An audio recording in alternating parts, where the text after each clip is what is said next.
He just always carried on this like light into a room. Frank was like a huge teddy bear. He was going to take me to a lighthouse on our 6th anniversary, but it was a total surprise, and I didn't even find out about it until he passed away. He made me a better person. Whitney, Pamela, Christina, and Diana have never met, but they have had to welcome each other to a club none want to be a part of. He called me and he was like sobbing, and I've never heard my husband cry.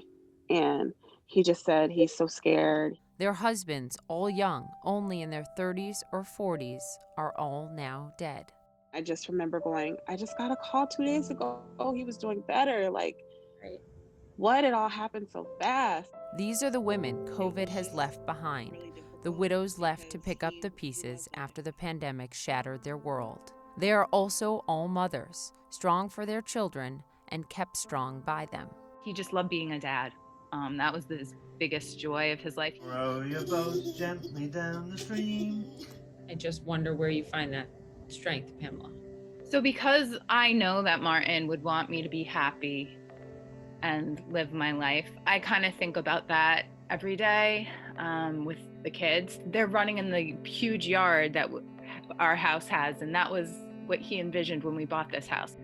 He was such an involved dad. He did everything from take her to the zoo to take her to the little gym. I never had to ask him to help me with anything. He thought the floors weren't clean, he would just sweep them. He sounds amazing. Diana's husband Juan was taken to the hospital in the middle of the night. He never came home. For their 5-year-old daughter Mia, it changed everything.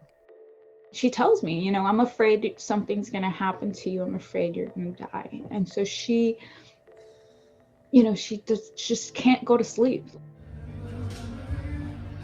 I just remember calling her in the room, and I was crying, and she was just like, "What's wrong? Is Daddy okay?" And I was just like, Daddy passed away. He's not going to come home.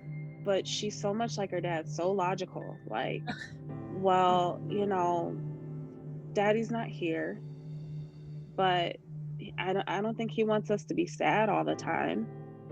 And I'm like, yeah, that's true.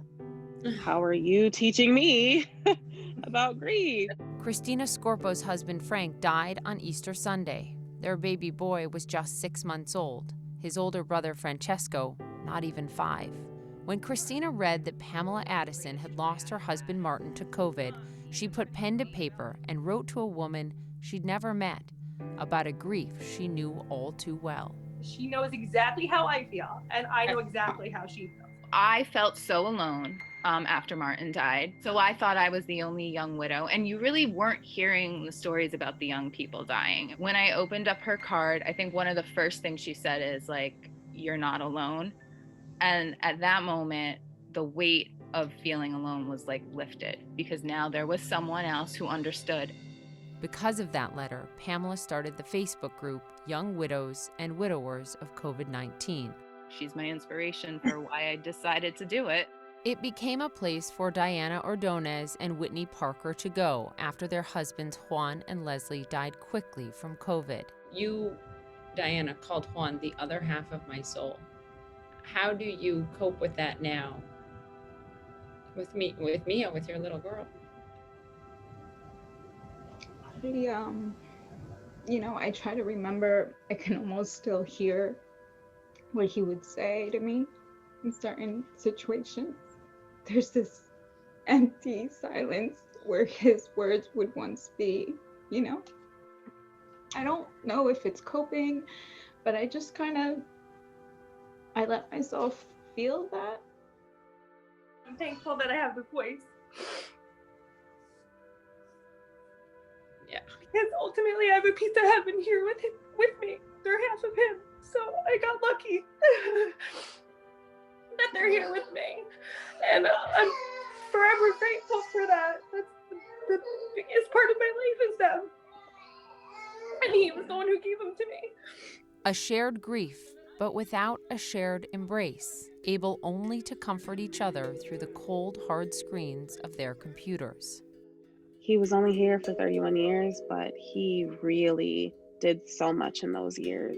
As the months pass and the world keeps moving on, these 4 women are left with their acute pain accentuated by their isolation.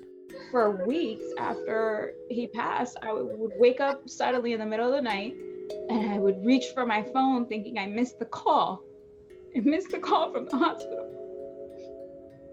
And then you realize, no, he already passed and you have to like tell yourself the story again. But alongside their profound grief is their deep belief that each of their husbands is looking down on them. Is there anything you want to say to them? Everything I do every day is to honor him. I'm so glad to have spent the last 11 years of my life with him. Every time I hear Santino say Dad, Dad, it's like Frank sitting on the couch having a cup of coffee. Thank you for Elsie and Graham. They're my sunshine. Their healing is only beginning, but at least they now know they are not alone, separated by a pandemic, but connected by their collective grief. They persevere. Poppy Harlow, CNN, New York.